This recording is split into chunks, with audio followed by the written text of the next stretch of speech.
এখন আমার বিএনপির বন্ধুদের মাথাটা একটু ডিস্টার্ব হয়ে গেছে। কি গেছে, হয়েছে না? পাগল হয়ে গেছে। এখন বলার তো কিছু নেই। লোকেরা তো উনাদের চাঁদাবাজ বলতে পারে, দুর্নীতিবাজ বলতে পারে, খুনি বলতে পারে, সুদখোর ঘুষখোর বলতে পারে। জামাত ইসলামী কিন্তু ওনারা চাঁদাবাজ বলতে পারে না, খুনি বলতে পারে না, মিথ্যাবাদী সুদ ঘুষ বলতে পারে না। বলে কি, ওনারা এখন জান্নাতের টিকিট বিক্রি করে। দেখেন না অনলাইনে, জামাত নাকি জান্নাতের টিকিট বিক্রি করে। তা আমি বলি, জান্নাতের টিকিট তো আমারই একটা দরকার। কি কারো কাছে থাকে তো একটা দেন। আমরা মা বোনদেরকে বলেছি, ভাইদেরকেও বলি, জামাত ইসলামী কখনো জান্নাতের টিকিট বিক্রি করে না। বাংলাদেশের মানুষের আগামী দিনে সন্ত্রাস, চাঁদাবাজ, দুর্নীতিবাজদেরকে লাল কার্ড দেখিয়ে সৎ নেতৃত্বকে ইনশাআল্লাহ বিজয়ী করবে। এখানে বক্তৃতায় বলছি তা না, আমি আমার ব্যক্তিগত বিএনপির বন্ধুদেরকেও বলি, কোন দলের নেতারা কি বলতে পারবেন সাহস করে যে আমার দলের মধ্যে কোনো দুর্নীতিবাজ নাই? কেউ বলতে পারবে? আওয়ামী লীগও পারবে না, পারেনি। জাতীয় পার্টি পারেনি, বিএনপিও পারবে না। কারণ তাদের প্রত্যেকের সময় দুর্নীতি হয়েছে।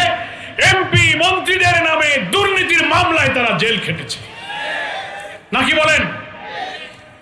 ফলে পারার মাত্র একটা পথ, সেটা হচ্ছে আল্লাহর পক্ষ থেকে মহান আল্লাহর ফেরেশতা জিবরিল আমিনের মাধ্যমে আসমান থেকে যে কোরআন নাজিল হয়েছিল, সেই কোরআনের নির্ভুল ইনসাফের বিধানের ভিত্তিতে, প্রিয় নবীর আদর্শের ভিত্তিতে যদি সৎ নেতৃত্বের মাধ্যমে বাংলাদেশের রাষ্ট্রপতি, প্রধানমন্ত্রী, প্রধান বিচারপতি, সেনাপ্রধান, ডিসি, এসপি, ইউনো প্রত্যেকটি সেক্টরকে নেতৃত্বের পরিবর্তন করা যায়, তাহলেই নতুন বাংলাদেশ সৃষ্টি হবে।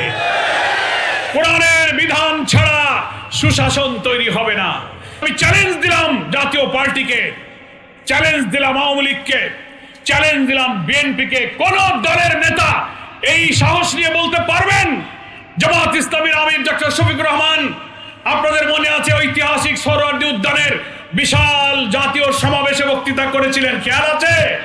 অনেকে গিয়েছেন, অনেকে দেখেছেন টেলিভিশনে। বক্তৃতা করতে গিয়ে উনি অসুস্থ হয়ে 2 বার পড়ে গিয়েছিলেন, মনে আছে?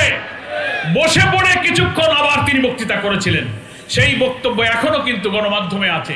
সেখানে তিনি বলেছিলেন দলের নেতা হিসাবে, সেই কথাটা আমি সব দলের নেতাদেরকে আজকে শুনতে বলবো, সাহস থাকলে সেই চ্যালেঞ্জ গ্রহণ করুন।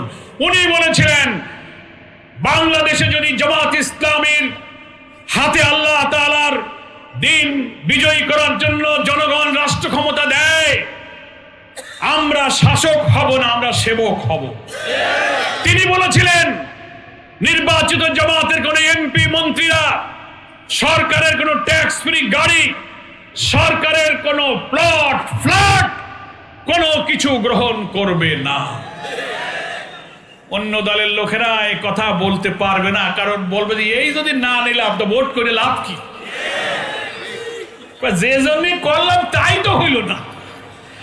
থাকলে আমি প্রত্যেকটি দলের প্রধানকে অঙ্গীকার করতে বলি, জাতির কাছে বলুন আপনার এমপি মন্ত্রী নির্বাচিত হলে সরকারের সুযোগ নিয়ে ট্যাক্স ফ্রি গাড়ি নেবে না, সরকারের কম মূল্যের ফ্ল্যাট এবং বাড়ি জমি জমা কিনবে না। সাহস থাকলে সেই প্রতিশ্রুতি দেন, দিতে পারবেন না, কারণ দিলে আপনার দলের লোক থাকবে না, ক্যাচি পড়বে, বলে তোমার দলে আসি তো কিছু পাওয়ার জন্য। তারপরে ডাক্তার শফিকুর রহমান বলেছিলেন, হ্যাঁ, উন্নয়নের কাজের জন্য সরকার অনেক সময় অর্থ বরাদ্দ দেয়, রাস্তাঘাট, ব্রিজ, কালভার্ট, বিদ্যুৎ, স্কুল কলেজের উন্নয়নে অনেক টাকা এমপি মন্ত্রীদের কাছে আসে। আমাদের আমির সাহেব বলেছিলেন সেই টাকা উন্নয়নের জন্য যাবে, তবে জামাতের এমপিরা, জামাতের মন্ত্রী উন্নয়নের যে টাকা পাবে, তারা সেই উন্নয়নের জন্য সেই এলাকায় কত টাকা পেয়েছে সেই কাজ করবে, কাজ শেষে তার হিসাব সেই এলাকার জনগণের কাছে পেশ করতে হবে। মহান আল্লাহর শুকরিয়া জানাই করে আমি আপনাদের সন্তান ভাই হিসাবে আপনাদের কাছে আমি আল্লাহর কৃতজ্ঞতা জানিয়ে বলি, আপনাদের মনে আছে, আপনারা বোধহয় সাক্ষী আছেন, 2001 থেকে 6 সাল পর্যন্ত আপনারাই তো দাঁড়িপাল্লায় ভোট দিয়ে আমাকে এমপি বানিয়েছিলেন, নাকি বলেন? নির্বাচনের পরে প্রায় 350 কোটি টাকার উন্নয়নের কাজ আমি একজন অল্প বয়স তখন ছিল তরুণ একজন এমপি হিসেবে জীবনের প্রথম অভিজ্ঞতা অনুযায়ী 350 কোটি টাকার উন্নয়নের কাজ করেছিলাম। আমি আমার উন্নয়নের কাজের কত টাকা পেয়েছি, কোন রাস্তা, কোন স্কুল, কোন কলেজ, কয়টা টিউবওয়েল, কয়টা মন্দির, কয়টা শ্মশান, কোথায় বিদ্যুৎ দিয়েছি, প্রত্যেকটি কাগজে লিখে বই ছেপে কোনটায় কত টাকা পেয়েছি বই ছেপে আমি বিতরণ করেছি। কি আপনারা পেয়েছেন? অনেকে সে বই, অনেকের বাড়িতে সে বই আছে। আপনারা সেই উদাহরণ তৈরি করতে পারবেন না। এটার নাম হচ্ছে পরিবর্তন।